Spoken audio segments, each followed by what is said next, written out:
So you have a mold problem, or you think you have a mold problem, and you don't know what to do, and you're calling around and you're not sure what questions to ask. I understand. It's not something that's very common to you. And thank goodness, right? That's a good thing. So I'm going to try to make this real simple and easy for you. You're going to call around and you're going to get some different answers. This industry can be very fragmented. So you may be able to find somebody to do it cheaper, but this is not an area where you need to shop on price. The only way to be cheaper is a few ways. One, you're going to limit how much work you're going to do.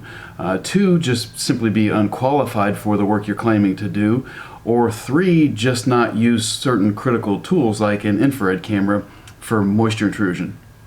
Critical thing there, right? Doesn't make sense. I can tell you our process.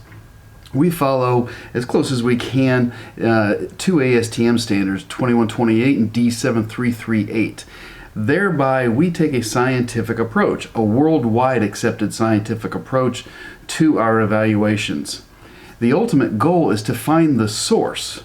If we can't find the source, all we are doing is prolonging your frustration and costing you more money.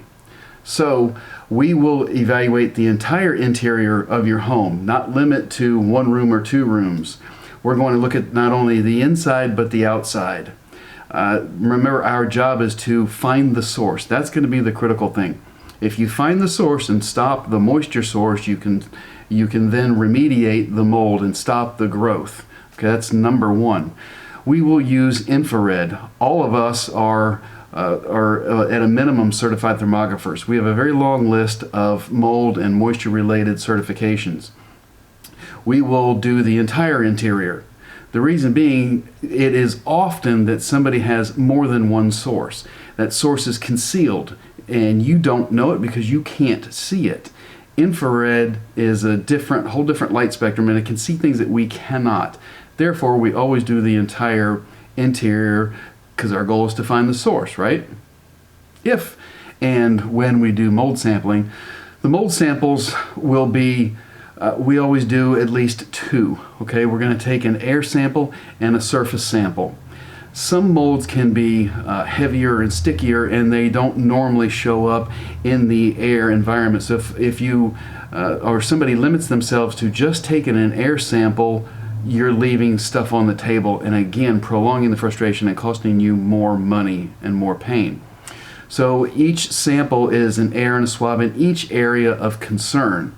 Okay, the way these things work, we'll take an exterior air sample, and the lab is going to look at the interior samples and the exterior samples, and they're looking for amplifications of stuff that you can't pronounce.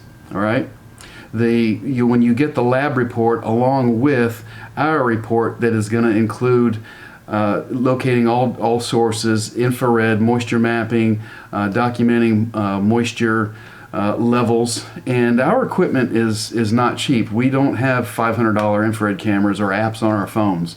Our infrared cameras that range from anywhere from $5,000 to $10,000. Our moisture meters are $500 and up. We don't use cheap equipment, and your inspectors or whoever you're using to try to find your problems shouldn't either. So I hope that clears some things up, and we appreciate you considering us for your job.